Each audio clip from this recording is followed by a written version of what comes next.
So I wanted to create a relatively short video on things that you can do to improve an inflamed colon. So whether you have some type of irritable bowel syndrome or diverticulitis or Crohn's or celiac, here are the most important things to focus on. Number one, this is the obvious one, avoid gluten and grains for that matter, because this protein, gluten, can really tear up the inside part of the lining in your colon. I would also avoid dairy because chances are if you have inflammation in the colon, you probably have allergies, and casein in the dairy is one of the top allergies that people have. And so if you do dairy, it's going to also create inflammation. So we want to avoid anything that you have an allergy to. Number three, limit the amount of vegetables.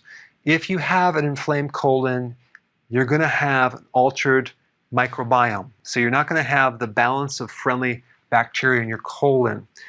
That means that when you consume the vegetables and you get the fiber, those microbes are going to get overwhelmed pretty easily.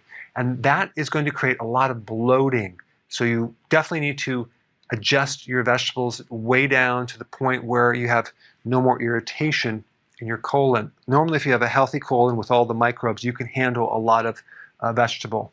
And in many situations, I may even recommend to do carnivore for a while if you can digest protein. If you can't, you're going to have to build up your stomach acid to break down that protein. But there are a lot of people, especially if you have an autoimmune disease that's related to the colon, they do very well in carnivore, at least for a couple of months, so you can heal the body and then gradually add some more vegetables into the diet. And it's very, very important to avoid vegetable oils, which really, vegetable oils are not even vegetable oils, they're grain oils or seed oils. So avoid those like the plague because they're high in omega-6 and they're very inflammatory. Okay, soy oil, corn oil, cottonseed oil, canola oil, safflower oil, low quality olive oil could be a problem. All very damaging for an inflamed colon. And of course, the obvious, don't consume alcohol or smoke. Believe it or not, smoking really depletes you of certain nutrients, vitamin C especially. And so when you don't have that antioxidant in your body, you get more inflammation. Number five, chlorophyll. Chlorophyll is like the blood of the plant. If you're not consuming the vegetables to get the chlorophyll, which is the green from the plant, then do a concentrated chlorophyll. You have wheatgrass powder, which has some chlorophyll in it, but it has the fiber in there, which actually could irritate the colon. But if you were to do a wheatgrass juice powder, that is the chlorophyll in the wheatgrass without the fiber, that will work great because the chlorophyll is very, very healing to the inside of the colon. And I would add that with water and consume that on an empty stomach 2 or 3 times a day. Wheatgrass juice, and I like it in a powder, is one of the best things to help heal the inside lining throughout your body. Number 6 is a very interesting product. You're going to have to look up the brand, but actual intestines with stomach. This is a supplement. It's from grass-fed cows. But if you have an inflamed colon, chances are you may have some type of autoantibodies, antibodies that are attacking your own tissue. And what this product will do, it will greatly help you. When you consume it in a capsule form, when it hits the stomach, the antibodies will go after that as a decoy and leave your intestines alone. And it's going to give you a lot of relief.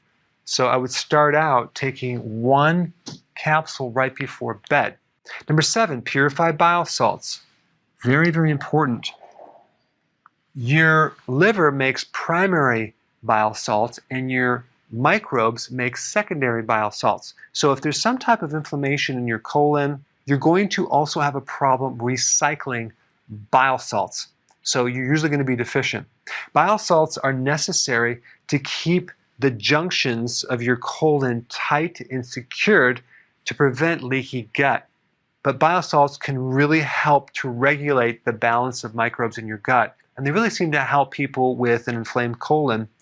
as well as people that have constipation. It keeps things flowing through the liver and the gallbladder and the intestines. Okay, number 8, this is like essential, fasting. Vitally important.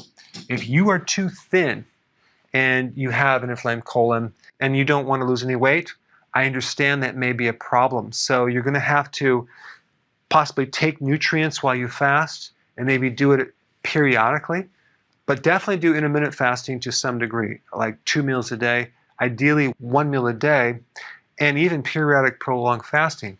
But fasting is one of the best things to stimulate stem cells in your colon to heal the lining of the intestines. This right here is very beneficial.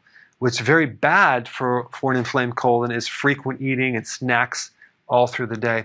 And then lastly, a good probiotic that can survive the stomach acids, get into the system, and repopulate the microbes that you have in your colon.